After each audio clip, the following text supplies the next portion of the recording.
नमस्कार, आप देख रहे हैं प्रकाश खबर। आज हम अमोर विधानसभा लेकर एक छोटा सा विश्लेषण करेंगे। आपको बता दें कि अमोर विधानसभा सीट 56 इन दिनों राजनीति के सबसे गर्म अखाड़े में बदल चुकी है।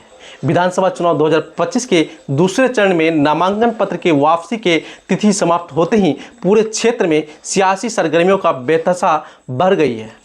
अब न कोई इंतजार है, न कोई संकोच।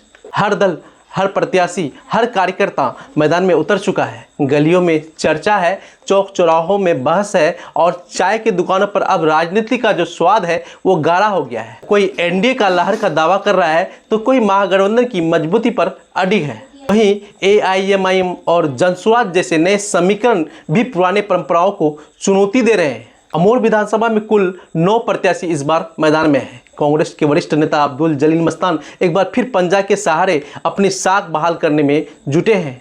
वहीं जदयू के सबा जफर तीर्थ में एक बार फिर निशाने पर जीत साधने की उम्मीद में है।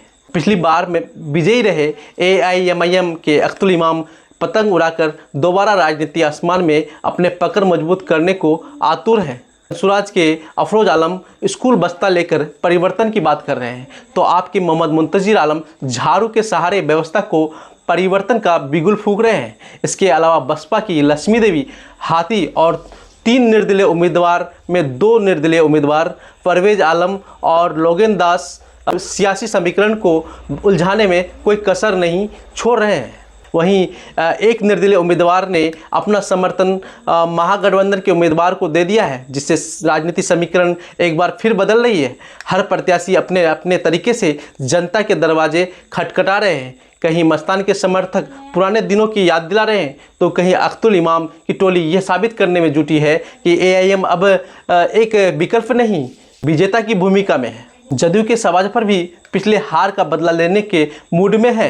हर गली मोहल्ले में यह कहते सुना जा रहा है कि इस बार जनता विकास को वोट देगी, बयानबाजी को नहीं। दूसरी ओर अफरोज आलम जैसे नए चेहरे जनसुराज की नई रणनीति को संदेश दे रहे हैं, जो पुराने समीकरणों को हिलाने की ताकत रखती है। इतिहास की बात करें तो अमोर की राजनीति हमेशा दिलचस्प रही है। 1951 से अब तक यहाँ 18 बार विधानसभा के चुनाव हो चुके हैं। अब तक केवल एक बार ही गैर मुस्लिम प्रत्याशी जनता पार्टी के चंद्रशेखर झा 1977 में विजयी हुए थे। कांग्रेस ने यहाँ 8 बार जीत दर्ज की, जबकि 4 बार निर्दलीय उम्मीदवार ने अपना दम पर जनता का विश्वास जीता। 2020 के चुनाव में अख्तुल इमाम ने इतिहास बदल दिया था।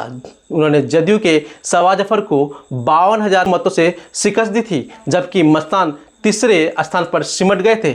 यह जीत न केवल एआईएमआईएम के लिए बल्कि अमोर की सियासत में एक नए अध्याय की शुरुआत थी।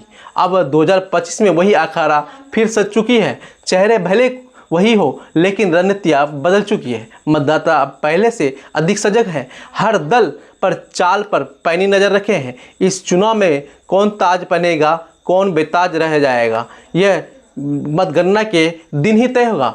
पर यह तय है कि अमोर की धरती पर इस बार का मुकाबला सिर्फ जीत का नहीं, सियासी वजूद का है। ये चुनाव नारे या प्रतीक का नहीं, बल्कि भरोसे, रिकॉर्ड और ज़मीनी सच्चाई के इम्तिहान का है। इस बार अमोर की जनता खुद निर्णायक भूमिका में है। आज का विश्लेषण यही। अब अगले विश्लेषण को लेकर के हमारे चैनल को देखते रहिए।